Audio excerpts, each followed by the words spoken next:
안녕하세요. 예, 이번 주 강서구 부동산 이야기입니다.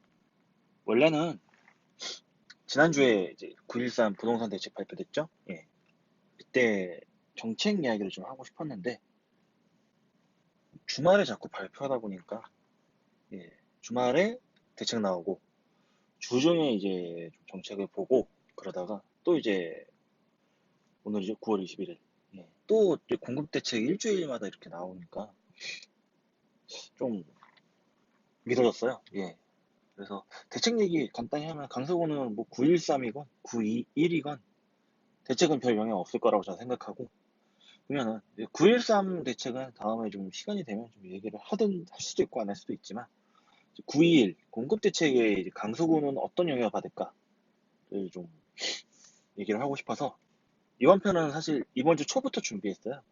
예. 원래는 미리 좀 하려고 했었는데 미리 올리고 싶었는데 또 방어 5단지 전세 계약건도 있었고 그 외에도 뭐 개인적으로 좀 바쁜 일들이 있어가지고 어찌어찌하다 보니까 할 것 같은 예정으로 썼다가 오늘 오전에 발표를 했는데 예정하고 내용하고 큰 차이는 없더라고. 그래서 수정 없이 내용으로 진행이 될 것 같습니다. 우선 강서구의 장점이자 단점 해가지고 공급 대책 나오기 전에 계속 이제 언론을 통해 나왔던 이야기들을 좀 보죠. 일단 서울시 2위의 그린벨트를 갖고 있습니다. 서초구에 이어서 2위고 그리고 이 2위의 그린벨트 중에서 다른 그린벨트 많은 서울 지역들은 대부분 산이더라고요. 구릉지나. 근데 강서구는 다 논이에요. 평지. 그리고 이제 그린벨트도 급지가 있더라고요. 그래서 뭐 3급지 이하는 환경적 보전 가치가 없는 땅들로 이렇게 분류가 된다 그러는데 강서구 그린벨트는 대부분 다 5급지여가지고 언제든지 없을 준비가 될 그런 그린벨트라고 이제 언론에서 그렇게 소개가 되더라고요. 장점인지 단점인지는 잘 모르겠고. 그 다음에 5호선, 9호선 차량 기지를 보유하고 있어요. 예. 웬만한 서울시 25개구 중에서 차량 기지 두 개를 같이 보유한 구는 많지는 않은 걸로 알고 있습니다. 뭐 다른 동네 모르고 구로구에 보면 이제 1호선 구로 차량기지, 7호선 천왕 차량기지가 그렇게 있는 걸로 알고 있는데 5호선, 9호선 중전철 차량기지 두 개를 갖고 있는 게 흔치는 않죠. 예. 그래서 이 두 개는 또 같이 묶어서 설명이 가능하고 그 다음에 이제 서울시 1위의 임대주택 보유. 이번 지금 공급 대책은 빠졌는데 언제든지 지금 순위권에 들 수 있는 대책 중에 하나가 임대주택의 재건축이거든요. 그 다음에 서울시 2위의 전철역 보유.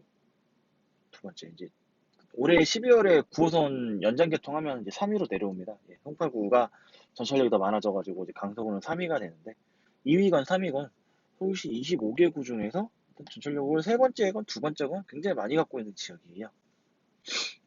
그래서 이 장점이자 단점을 이번 공급 정책에 좀 기준을 맞춰볼게요. 그린벨트 보유는 해제, 보류가 됐습니다. 예. 이번 대책에는 빠졌는데 일단 서울시하고 국토부는 지속적인 합의를 할 거다 그렇게 얘기를 하더라고요. 그래서 다음 편에 다음 내용에 이 이야기를 좀 언급을 해보고 차량 기지도 지금 다 보류가 됐어요.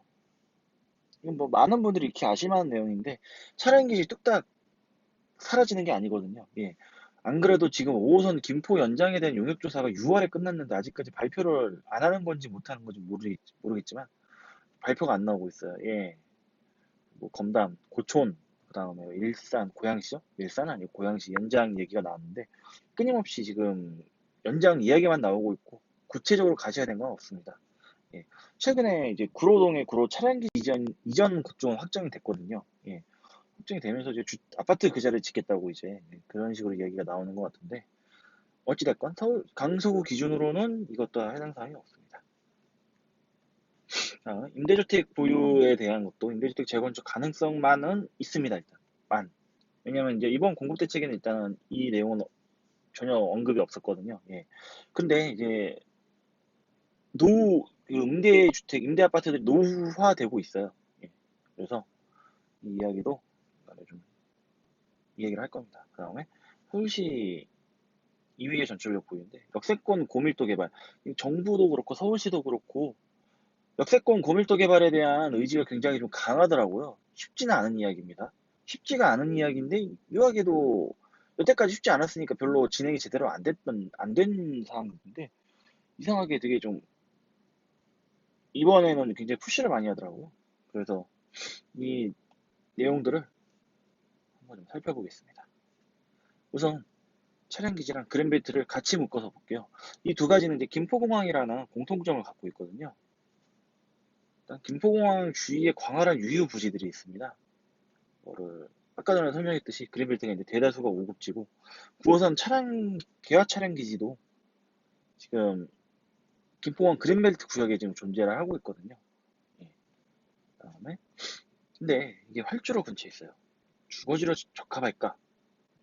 상업지구나 업무지구로는 가능해요. 지난번에 이제 공항 KBS에서 했던 인천공항 다큐멘터리 특별편 그때도 언급을 했었죠. 라스베가스는 공항 근처에 카지노를 지어놨고 싱가포르 창의공항은 근처에 킨텍스 같은 전시장을 지어놨습니다. 둘 다 공통점은 주거지가 아니거든요. 예, 왜 그런가?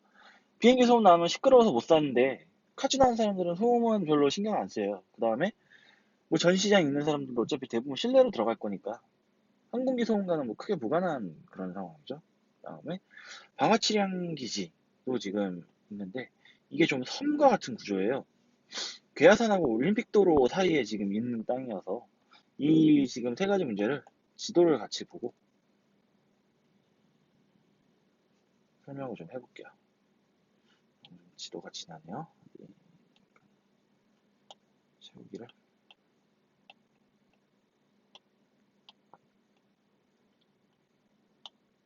놓고 우선은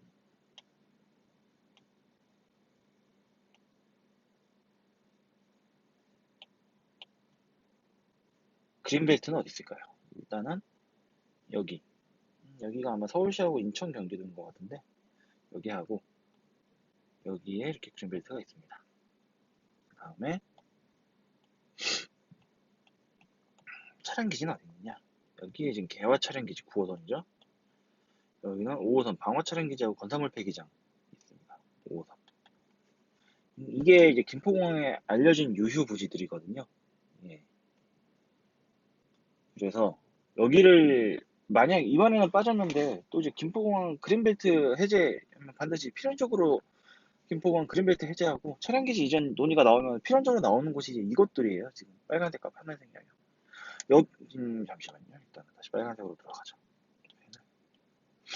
이 영역은 일단은 서울하고 김포 인천 쪽하고 김포하고 좀 맞닿아 있는 부분으로 알고 있어요. 지금 경계선인데 지도상 경계선이 명확히 표현은 안 된다는 상황이고 여기는 진짜 좀 많이 시끄러운 걸로 알고 있어요. 어찌됐건 지금 활주로가 이렇게 있거든요. 활주로가. 그러면은 여기 이렇게는 다 지금 항로, 흔히 말하는 항로이기 때문에 그 다음에 항로 옆에잖아요. 옆이니까 여기는 시끄러울 수밖에 없어요. 특히 이제 활주로하고 거리가 가까워질수록 그건 시끄럽죠. 그만큼 대략적으로 말하자면은 이 정도 지역들은 좀 시끄러울 것 같아요. 특히 여기는. 반대로 이쪽도 여기는 굉장히 좀 시끄러우면은 이제 남는 부위가 이 정도인데 이 정도는 솔직히 저는 좀 가능성은 있다고 생각을 해요. 여기에 이제 아파트를 짓는다라거나 어차피 9호선 차량길도 있으니까 전철역 만드는 것도 문제는 없고 근데 문제가 뭐냐 여기가 좀 섬 같은 구조예요. 그러면은 김포공항 이렇게 있고 김포공항 활주로가 이렇게 있죠. 그 다음에 공항고속도로가 이렇게 지나가고 그다음에 이게 남부순환도로가 지나갑니다. 그러면은 이 지역 음, 택을 다시 이 지역은 거의 뭐 촬영기지까지 진다고 치면은 좀 되게 고립된 섬 같은 그런 지역이 돼요. 예. 저는 별로 이런 섬 같은 형태의 지형을 별로 안 좋아해요. 제가 예전에 학창 시절을 보냈던 곳이 구로 1동인데 거기도 이제 구로 차량기지 남부 순환도로 서부 가산도로 사이에 있는 아파트 단지거든요. 그래서 지역 주민들이 이미 옛날부터 구의 섬이라고 좀 불렀을 정도로 섬 같은 그런 도로, 그 다음에 나머지 기타 시설에 의해서 이렇게 좀 고립된, 심지어 이제 남부순환도로 넘어가서 바로 계야산이에요. 그래서 이 섬 같은 지역에 비행기는 많이 다니고 이게 활주로 소음 장난 아니거든요. 예. 특히 이제 활주로 근처면 거의 뭐 몇 분에 한 대씩 비행기가 전철 오히려 퇴근 시간 아니면 전철보다 더 많이 비행기가 다닐 수도 있어요. 국내선 무지막지하게 띄우니까. 그래서 이 지역이 썩 좋은 지역만은 아니다. 주거지로 한정을 한다면요.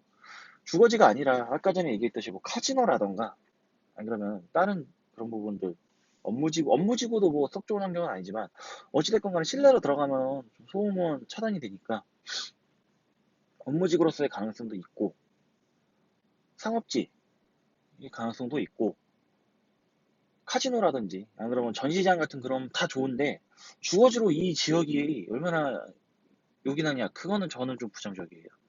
안 그래도 신월동 황로 바로 직결된 그러니까 머리 위에 비행기가 뜨는 지역들은 구로동, 신정동, 신월동 굉장히 많은 이제 비행기 소음이 발생하고 있는 지역이거든요. 아무리 서울에 땅이 없다고 할지언정 활주로 아파트를 짓는다. 과연 이거는 이럴 깡이 있을까? 정부나 서울시가. 일단 그 생각부터 듭니다. 예. 그다음 두 번째가 이제 방화 차량 기지죠. 우선 여기도 올림픽 도로, 그 다음에 공항고속도로 좀 색을 다르게 할게요. 올리, 올림픽 도로, 공항고속도로, 개화산에 있는 둘러싸인 좀 섬 같은 지역이에요. 여기도 진출입이 올림픽 도로 쪽으로는 편해요. 올림픽 도로 쪽은 편한데 강서구 안으로에 진입하는 경우가 좀 도로가 굉장히 협소하거든요, 이게. 안 그래도 제가 며칠 전에 드라이브 삼아 혼자 차를 타고 가봤었는데, 굴다리 향연이에요. 지금 공항고속도로, 올림픽도로 밑에 지금 길이 나 있어가지고, 그 도로를 확장하는 것도 쉽지는 않고, 따라서 이쪽 사람들, 만약에 이 방화 차량기지 이 자리 아파트가 지어진다 한들, 강서구의 진입이 너무나 힘든 좀 그런 구조여가지고, 그래서 이제 누누이 제가 강조하는 게 있죠. 예, 디즈니랜드. 이런 좀 테마파크 앞에는 물, 뒤에는 산, 도로도 큰 간선도로 가까이 있고 공항고속도로 있고 전철역도 있겠다. 방화 생태공원까지 있으니까 이게 식물원, 동물원 뭐 얼마든지 가능하고 그래서 좀 지금 강서구의 유휴부지들이 주거지로의 기능보다는 다른 용도의 기능들이 좀 더 효율적이고 더 극적인 효과를 좀 가져가지 않나 싶습니다. 물론 이제 뭐 한강변이니까 한강변의 이점을 살려서 아파트 지어라 그럼 못 지을 건 없을 거예요. 예. 못 지을 거는 없을 건데 흔히 말하는 입지가 얼마나 좋냐. 전철역하고 올림픽 도로가 있다는 건 굉장히 좋은데 여기 이제 아파트만 지어야 될 게 아니라 학교도 지어야 돼요. 초중고를 다 지어야 될 거예요. 상업시 다음에 이제 주민 편의시설, 근린시설, 뭐 공원이야 뒤에 괴화산이 있다 치더라도 상가라든지 시내버스가 이제 올림픽 도로 못 다니죠? 그러면은 필히 일로 다녀야 되는데, 이렇게를 왔다 갔다 해야 되는데, 도로망의 확충도 쉽지는 않습니다. 음, 그래서, 이 광활한 유휴부지들이 얼마나 요긴할까? 결국은 주거지로서는 좀 거시기 하거든요. 방화 차량 기지도 섬과 같은 구조이기 때문에, 나머지 강서구 지역과의 접근성이 굉장히 많이 떨어진다. 특히 차량 교통. 도로를 확충하고 싶어도 올림픽도로, 공항고속도로 굴다리로 길이 나 있어가지고 굉장히 않을 거라 저는 봅니다. 그래서 이거는 추후에 지켜보고 싶어요. 진짜 이 강서구의 그린벨트랑 차량 기지를 이전하고 그 자리에 아파트를 짓겠다. 과연 이런 짓을 할까? 하면은 전 잘 모르겠네요. 예, 할 수 있을까? 김포공항을 통째로 드러낸다면 좀 가능성은 높아지는데 그럴 가능성은 없고 그렇습니다. 예. 그래서 지켜보죠. 진짜 차량기지, 5호선, 9호선 차량기지하고 그린벨트 풀고 활주로 옆에 이 섬 같은 두 지역의 아파트를 과연 지을 것인지. 그다음에 이번 정책에는 빠져있죠. 임대주택 보유인데 엠벨리하고 마곡 수명산파크를 제외하면은 다 이제 90년대 초중반에 지어졌어요. 네, 등촌주공, 가양도시개발, 방화도시개발 다 90년대 지어진 도시개발 형태의 아파트 단지들이 있거든요. 이제 30년 차를 향해서 나아가고 있습니다. 20년 대부분 다 훌쩍 넘었고 25년 안팎인 상태거든요. 그러면은 임대 아파트에 대한 재건축, 예, 굉장한 장점이 있어요. 이 아파트가 다 정부구나 서울시 소유거든요. 재건축에 대한 자금 자체가 굉장히 적습니다. 없진 않아요. 왜냐면은 특히 이제 영구 임대 같은 경우 50년 계약 임대로 이제 들어가시는 분들인데 이분들을 이제 이주를 시키고 아파트를 부수고 다시 지은 다음에 이제 이주한 곳도 당연히 임대주택이겠죠. 이주한 곳이 좋으면은 여기서 거주하셔도 되고 서로 이제 새로 임대 아파트가 지어지면은 그쪽으로 거주하셔도 됩니다. 이 문제가 남아 있습니다. 임대인들의 이주 문제. 그래도 이제 일반적인 통상적인 재건축에 대해서는 굉장히 좀 쉬운 편이죠. 일반적인 재건축들은 굉장히 좀 복잡하죠. 뭐 조합원도 설립해야 되고 인가도 받아야 되고 뭐 정밀 예비 안전 뭐 안전 진단, 정밀 안전 진단 뭐 다 통과해야 되고 한다 하더라도 뭐 교통 환경 안전 뭐 안전 뭐 하여간 뭐 굉장히 좀 많은 과정들이 복잡하고 좀 많은 과정들이 필요하더라고요. 네, 그런 부분 다 통과되고 끝난다 하더라도 이제 뭐 이주비 문제, 그다음에 이제 뭐 조합원 특히 조합원장 하시는 분들이 좀 자본도 많은 편이에요. 여튼 그런 분 좀 난점들이 많은데 그런 난점이 없고 기존의 임대주민들 내쫓는 것이 아닙니다. 방금 얘기한 대로 일단 다른 곳에 이주를 시킨 다음에 그 이주한 곳이 괜찮다 싶으면 거기서 하셔도 되고 안 그러면 이제 새로 지어지면 돌아오시는 방법. 그 다음에 무조건 임대만 넣는 게 아니라 엠벨리처럼 소셜믹스 방식으로 예, 한 동에 임대 물량, 공공임대, 연고임대, 뭐 장기전세, 일반 분양 다 섞어가지고 하는 게 뭐 필연적이라고 저는 생각을 해요. 예.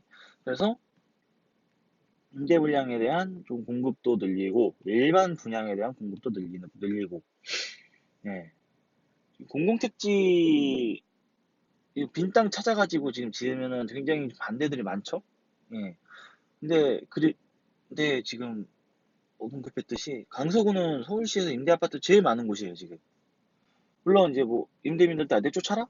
아니 절대 그런 건 아닙니다. 당연히 약자 취약계층 다 같은 우리 서울 시민이고 대한민국 국민이고 더불어 사는 지역인데 왜 강서구만 더불어 살아야 하느냐? 어찌됐건 이 임대주택에 관한 이야기는 제가 다음에 좀 더 자세하게 근본적인 방법의 문제점들과 해결 방법에 대한 접근을 시도해보도록 할게요. 일단은 임대주택 재건축에 대한 그런 메리트가 있다. 쓰시고 짓기가 편하다. 그런 내용이고 그다음에 이제 임대주택 재건축과 거기에 따른 개발 압력이 있거든요. 쉽게 얘기해서 등촌가형 방화가 임대 주택만 있는 게 아니라 일반 분양 단지랑 임대 단지가 좀 섞여 있는 형태죠. 둥촌 주공도 마찬가지고 가양 도시개발 뭐 3단지, 3단지, 2단지, 2단지 성지, 3단지, 6단지가 일반 분양이면 4단지, 5단지, 8단지, 7단지는 임대 물량이거든요. 9단지도 이제 9-1은 임대, 9-1은 일반 분양. 만약에 임대주택만 짓고 일반 분양을 놔두면은 좀 그러죠? 가령 이제 임대주택 같은 경우도 소셜 믹스로 일반 분양하고 임대 물량을 한꺼번에 짓는다고 가정을 할 경우에는 같이 묶어가지고 그냥 사업을 추진하는 게 나을 수도 있다고 봅니다. 예. 그래서 통합 재건축이죠. 예. 통합 재건축에 대한 가능성도 열려 있다. 가양 같은 경우 2, 3, 4, 5, 6, 7, 8, 9까지 있죠. 여기서 방금 얘기했는데 4단지, 5단지, 7단지, 8단지가 임대고 2, 3, 6 일반 분양이고 9-1은 임대, 9-2는 분양. 이런 것들을 다 섞어가지고 한꺼번에 재건축을 해서 소셜믹스로 간다. 그러면은 특히 이제 가양도가 한강변이죠. 한강변에 대한 장점, 9호선에 대한 장점을 다 갖고 있기 때문에 굉장히 좋은 조건이 되지 않을까 싶습니다. 예. 그래서 임대주택도 지금은 이번 정책에선 빠졌지만 언제든지 쓸 수 있는 카드가 된다. 특히 이제 25년 차 넘어가고 있는 상황이어서 30년 다 돼갔을 때 여기에 대한 재건축 이슈도 언제든지 염두할 수 있다. 다음에는 이제 2위, 현재 2위, 앞으로는 3위 전체별 보유인데 역세권 고밀도 개발 가시화 이번 정책에 포함됐죠? 공급 확대 방안으로 역세권의 고밀도 준주거 지역들을 원래 용적률 400%까지 허용했었는데 이제 500%로 늘리겠다 그런 얘기를 했습니다. 여기서 그러면 드는 의문, 왜 역세권 고밀도냐? 굉장히 좀 단순하게 생각을 하면 돼요. 빈 땅에 아파트 연락에 지은 다음에 여기에다가 전철, 지하철 까는 비용보다 이미 역세권에 그냥 다시 개발함으로써 드는 비용이 어느 쪽이 더 싼가 비싼가를 따지면은 당연히 이쪽이 싸게 먹힙니다. 있는 역을 활용하는 게 당연히 싸죠. 특히 뭐 부동산에 관심 있는 분들, 그다음에 철도 교통에 관심 있는 분들이라면 너무나도 잘 아시는 상황이 전철 하나 놓기 정말 힘들거든요. 요즘 같은 세상은. 뭐 우리 강서구 친구 양천구 같은 경우 경전철 목동선이 2010년대에 지금 계획 쓸 때 가지고 BC가까지 통과해가지고 현대산업개발 사업자 선정까지 됐는데 세금을 너무 많이 쓰겠다는 이유로 서울시에서 반려한 후 아직까지 지금 표류 상태예요. 그게 2010년대니까 그 10년 다 돼가죠. 그다음에 뭐 강서구만 하더라도 얼마 전에 언급했던 원종 홍대선 마찬가지 이야기고. 그러니까 이 비용보다 이게 더 싸게 먹혀요. 그래서 역세권을 고밀도 개발을 시키겠다 그런 거고. 그렇다면 역세권 고밀도를 하려면은 기본적으로 역이 많아야겠죠.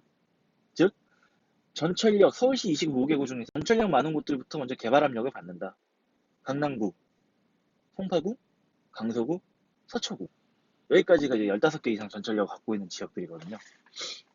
그래서 등촌역, 까치산역, 화곡역, 염창, 가양역 등등의 고밀도 개발을 지금 추진할 것 같아요. 이번 발표에는 어느 지역 추진한다라고 명시를 안 했어요. 할 수도 없고. 왜냐? 가령 뭐 가양역 고밀도 개발할게요. 그러면은 일대 부동산 폭등하거든요, 지금. 서울시 정부로서는 제일 하기 싫은 게 이제 괜히 개발 호재 언급했다가 이제 그 지역 부동산 폭등하는 걸 제일 싫어하니까 이번에는 지금 고밀도만 하겠다라는 얘기만 나왔지 어디를 하겠다라고는 구체적으로는 언급이 안 되어 있습니다. 근데 첫 번째 조건은 얘기한 대로 전철역이 많아야 된다. 두 번째로는 여기 적지 않았는데 수요가 있어야 된다. 예, 그런 개념으로 가면 되고요. 그 다음에 이제 지금 이걸 얘기하는 거예요. 문제는 이제 면접과 난개발입니다. 쉽게 얘기해서 지금 아마 뭐 강서구에 거주하시는 분들은 지역 지도 주위에 아마 역 근처 건물들 보면은 굉장히 좀 강서구 자체는 오래된 도시임에도 불구하고 역 근처 건물들은 되게 최근에 지어진 건물들이 많아요. 이런 건물들은 부수고 재건축이나 뭐 재개발 들어가서 고밀도화 시킬 수 없거든요. 그러면은 남는 거는 이제 저밀도, 저층 건물들이 많은 곳들인데 막상 뒤져보면 생각만큼은 그렇게 많지는 않습니다. 뭐 화곡역 같은 경우도 이제 최근에 지어진 건물도 꽤 많고 등촌역도 그렇고 우장산역이면 뭐 절반은 아파트 쪽이고 또 송화쇼핑 굉장히 이제 크게 지었죠 건물. 이런 식으로 발산역도 마곡지구 쪽은 거의 사실상 개발이 끝난 상태고 그래서 이런 개발 면적 그 다음에 난개발 이제 난개발도 이제 뭐 문제인데 이런 부분에 대한 좀 처리가 절대 쉽진 않을 거예요. 여태까지 역세권 고밀도 개발을 가시화하지 않았던 이유도 개발 면적 되게 오밀조밀한 건물들이 많아요. 그러면 이제 그 블럭 단위로 묶어가지고 이제 뭐 지구 단위 계획이라든지 그런 걸로 개발 계획 수립이 계속 진행이 되던가 그래야 되는데 각각 건물주 혹은 땅 주인들의 이해관계들이 모두 다르기 때문에 여태까지 쉽지 않았던 거거든요. 이 부분도 서울시가 어떻게 해결할지, 강서구 같은 경우 강서구청이 어떻게 해결할지 지켜볼 만한 이야기입니다. 그다음에 가양동 염창동의 대규모 중공업지대 개발인데 박근혜 정부 시대였을 거야. 2015년인가? 그럴 때 이제 박원순 시장이 서울시 2030 플랜 해가지고 개발계획 그렇게 이제 서울시 전체 개발계획에 대한 청사진을 제시를 했었거든요. 그 중에서 이제 강서구에서 가양동, 염창동에 이제 중공업지대 개발도 플랜이 있는데 문제가 뭐냐면은 땅은 중공업지대인데 이 중공업지대 땅에 중공업 시설이 없는 경우도 꽤 돼요. 요즘 같은 경우 염창동 같은 경우는 거의 땅 전체가 중공업지대로 묶여 있다시피 하는데 지금 거의 다 아파트 소단지 아파트들이 좀 들어와 있는 상태거든요.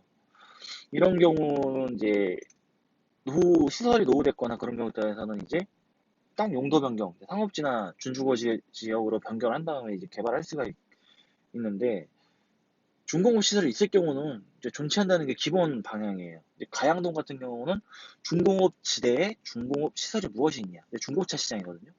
염창동 쪽은 카센터. 그런 부분들 다 이제 중공업 지대에 들어갈 수 있는 중공업 시설인데, 이런 것들이 일자리랑 직결되는 문제이기 때문에 일단 2015년에 2030 개발 플랜 기준으로는 중공업 지대에 중공업 시설이 있을 경우는 존치한다. 여기는 보존한다. 개발 계획을 최대한 자제한다라는 그런 방향으로 지금 계획이 수립됐었어요. 실제로 가양동 같은 경우는 중고차 시장들 건물들을 꾸준히 지금 신식 건물로 짓고 있죠. 뭐 가양 오토갤러리라든지 뭐 지금도 공사 중인 건물 있고, 예, 이러한 게 현재까지의 계획이었는데, 하도 지금 서울이 지금 수요가 많은데 공급이 없어요. 제발 공급 좀 해주세요. 지금 이런 공급에 의한 개발 압력을 받고 있으니까 어떻게 변할지는 잘 모르겠어요. 과연 중공업지대에 대한 전면적인 좀 개방을 할 것인가에 대한 문제도 있고, 다음에 빌라 지역. 화곡동이 이제 화곡동도 편가르기가 어느 정도 좀 된 상태입니다. 가령 이제 마곡지구 인접한 화곡 3동, 그 다음에 법정동에 화곡동에 행정 속한 우장산동 이런 게 이쪽 지역까지는 대단지 아파트들이 들어섰는데, 화곡 3동하고 우장산동을 제외한 나머지 화곡동들은 아파트들이 거의 없어요. 그래서 네이버에서 아파트 정렬을 하면 이제 세대수 정렬을 할 수 있거든요. 법정동, 화곡동 기준으로 할 경우는 제일 많은 게 강서 힐스테이트, 그 다음에 우장산 힐스테이트, 우장산 아이파크 2편 대상, 그 다음에 화곡 푸르지오, 그 다음에 우장산 힐스테이트, 여기까지가 1000세대 이상이고, 그 다음에 이제 초록 아파트, 우장산 초록 아파트, 화곡 초록이죠? 여기가 600세대거든요. 그 다음은 다 이제 600세대 미만이에요. 화곡동의 아파트들은. 여기까지 끝이에요, 그냥.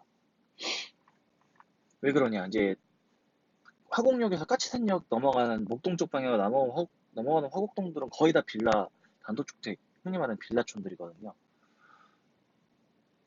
너무 많아요.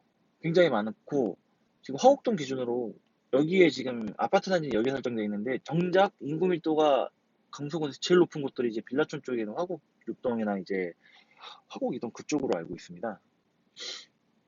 그래서 아파트에 대한 특히 이제 고밀도 개발의 제일 확실한 방향이 아파트죠.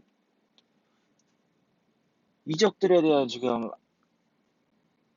보통 뉴타운으로 묶어가지고 하는데, 언제까지 이 지역들을 빌라촌으로 남겨둘까 하는 게 지금 전체 전반적인 지금 저밀도 지대에 대한 고밀도 개발 압력을 이런 식으로 지금 끊임없이 서울시의 공급 확대로 받고 있는데, 어떻게 풀어나갈 것인가. 어느 시점에서는 호곡동 빌라 쪽도 아파트가 지어지길 전 희망합니다.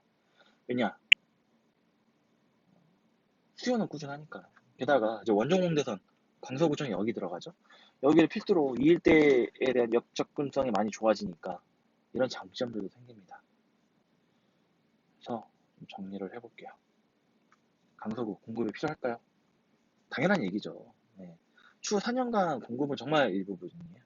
임창희 변호사님 거의 지어지고 있죠. 엠벨리 9단지랑 10-2단지, 엠벨리 마지막 물량이 지금 건설 중에 이것도 공사 중이고, CJ 공장도 이제 개발 계획이 잡혔죠. 여기 1000세대 정도가 들어옵니다. 그 다음에 이제 강서 힐스테이트 옆에 아이파크, 가칭 화곡이라고 적어놨는데, 뭐 강서 구민들은 이제 마곡 아이파크가 어떻겠냐라는 얘기도 많이 해요. 근데 마곡 아이파크는 발산역인 오피스텔이거든요. 강서 아이파크는 강서구청 쪽에 있는 주상복합이고, 그래서 아이파크 앞에 붙일 수 있는 말이 그렇게 많진 않아요. 그래서 일단 저는 가칭 화곡이라고 했는데, 여기 가면 600세대인가? 그 정도로 지금 들어오는 걸로 알고 있습니다. 그 다음에 또 얼마 전에 이제 청약 마감 끝난 신마곡 벽산 블록민 계화산역이에요. 300세대. 이게 지금 4년간 나오고, 지금 좋게 봐서 5000세대지, 이게 염창 2편 시스템은 400세대 미만으로 알고 있거든요. 엠벨리 9단지 10단지 이거 해봤자 2000세대는 안 될 거예요. 여기가 1000세대고, 그러면은 600, 300, 600, 400 하면은 1000, 2000, 뭐 잘해봤자 3000세대 될까 말까 하는데, 1년에 3000세대가 아니라 4년간의 총합이거든요, 지금. 그런데 이건 뭐 누누이 얘기한, 마곡지구는 아직도 현재 진행형입니다. 뭐 이게 한 잘해봤자 20% 기업 입주 완료됐을까 정도거든요. 예정된 뭐 대기업 넥센, 롯데, 이랜드, 그다음에 저기 뭐야 S51 여기는 지금 짓고 있어요. 여기 1차는 지었고 2차는 지었고 짓고 있고 여기 건물 지었고 사이언스파크도 아직도 한 블록 통째로 지금 안 짓고 있거든요 지금. 그다음에 공항대로랑 마곡 중앙로 사이에 그 수많은 오피스 건물들도 지금 이제 2020년을 전후로 다 완성이 되면은 거기에도 이제 수많은 중소기업들이 입주를 할 예정이에요. 집은 필요해요. 네, 공급은 일부분이니까 당연히 공급이 필요해요, 강서구는. 그래서 지금, 아유, 이거 원래 딴 게 들어가는데 내용이 잘못됐네요. XXX. 그래서 정리를 좀 해보면은 공급은 한정돼 있죠? 공급을 어떻게 풀 것인가? 일단은 역세권, 고밀도. 이게 지금 현실적으로는 강서구 기준에서는 제일 괜찮은 방안일 수밖에 없어요. 그리고 뒤져보면 역 근처에도 이제 빌라인 곳들도 꽤 되거든요. 그런 곳들에 대한 고밀도 개발. 그다음에 괜히 여기서 아파트 이름 언급했다가 뭐 하도 요즘 부동산에 뒤숭숭한 얘기니까 특정 지역을 언급하진 않겠지만 역 근처에 붙어있는 아파트들 중에서도 지금 재건축량을 다 채워가는 아파트들이 있어요. 그런 것들 이제 정상향 시켜가지고 준주거 지역 만든 다음에 용적률 500까지 뽑으면 되는 방법. 그 다음에 또 한 가지 고밀도를 하려면 고층으로 지어야 되는데 고도 제한 이슈가 지금 남아있죠 강서구는. 현재 지금 마곡지구라도 풀까와 지금 완화 요청이 꾸준히 있고 지금 여기 진행 중인 상황인데 강서구 전역으로 풀어버리면은 현재 15층인 아파트를 지을 수 있는 층고가 대부분이 강서구 그러는데 30층까지는 좀 여유 있게 올릴 수 있습니다. 용적률 250, 300%인데는 그 정도까지 뽑는 데 있어서 조금이라도 더 훨씬 더 조금이 아니죠. 유리한 상황이 갈 수 있고 고도 제한이 돼야 된다. 그리고 이 외에는 사실 없죠. 아까 전에 얘기했듯이 뭐 그린벨트 그 다음에 30년 다 돼가는 임대 아파트의 재건축. 인근 구축들도 거의 지금 30년은 비슷한 연식을 채워가고 있어요. 그래서 같이 묶어가지고 재건축을 하는 방법. 소셜 믹스로 엠벨리처럼 임대, 분양, 뭐 장기 전세, 국민임대, 공공임대 등등 임대 아파트 일반에 대한 재건축 가시화. 특히 등촌주공 있죠? 다 묶어가지고 해버리면 지금 등촌주공 용적률 높아가지고 사실상 재건축 어렵다 하는데 임대랑 같이 묶으면은 잘 좀 해주셨으면 하는 바람이 있어요. 예. 리모델링 아니고 재건축으로. 가양동도 마찬가지. 특히 가양동은 9호선, 급행, 한강변. 굉장히 지금 흔히 말하는 서울시 아파트에 필요한 요소 두 가지를 모두 갖고 있거든요. 가양동 같은 경우는. 좀 잘 됐으면 합니다. 게다가 이제 뭐 2단지, 가양 2단지, 3단지, 6단지, 9단지는 제가 정확하게 제가 못 봤는데 이 이야기만 할게요. 2, 3, 6. 전부 다 용적률 200% 미만이에요. 네. 괜찮은 좀 물론 뭐 용적률 200%도 거의 재건축 한계치까지 다다른 상황이긴 한데 임대 아파트에 대한 면적도 생각보다 굉장히 넓거든요. 그래서 4단지, 5단지, 7단지, 8단지 임대 이 두 개 묶어가지고 하면 어느 정도 강서구에 대한 공급 물량은 상당히 해소되면서도 임대 아파트에 대한 자본도 최소화되지 않는 저는 굉장히 좀 좋은 방법이라고 생각을 해요. 일반 분양에 지금 소유주분들도 거주인분들도 재건축에 대한 보상을 받고 임대 아파트에 거주하시는 임대 쪽 주민들도 더 좋은 아파트로 들어올 수 있고 그러면서 서울시는 공급 확대를 시킬 수 있고 특히 가양동은 지금 웬만한 지역들 다 30층까지는 지금 이 시점에서 지어도 고도 제한 영향 안 받거든요. 30층까지는. 그래서 이 세 가지에 대한 게 현실적인 거고 마지막에 이제 그린벨트 차량기지인데, 아까 전에도 얘기했듯이, 여기는 좀 섬 같은 지역들이어가지고, 저는 좀 뺐으면 해요. 이거. 이 세 가지 방향으로 강서구의 공급 확대가 됐으면 좋겠다는 생각입니다. 현실적인 방안이고, 쉽진 않습니다. 쉽진 않지만. 오히려 이 세 가지 놓고 보면 고도장이 제일 쉬워 보이네요. 예. 어쨌건, 서울시가, 국토부가 공급 확대에 대한 의지만 확실하다면 잘 해줄 거라 믿습니다. 네, 잘 되겠죠. 네, 마곡지구 때문에 아파트는 더 필요한 상황이고. 그렇다고 김포, 검단 이런 데 백날 지어봤자 힘들어요. 지금 이번 주에 비 와가지고 김포 쪽 부동산 카페 보니까 다들 출근 시간 많이들 여쭤보시더라고요. 물론 이제 김포 경전철이 오지만 좀 이 부분에 대해서도 추후에 좀 설명할 방법이 있지 않나 합니다. 그래서 역세권 고밀도 임대아파트 재건축 고도 제한을 기반으로 세 가지가 오늘 이야기의 요점이 되겠습니다. 오늘은 여기까지가 되고요.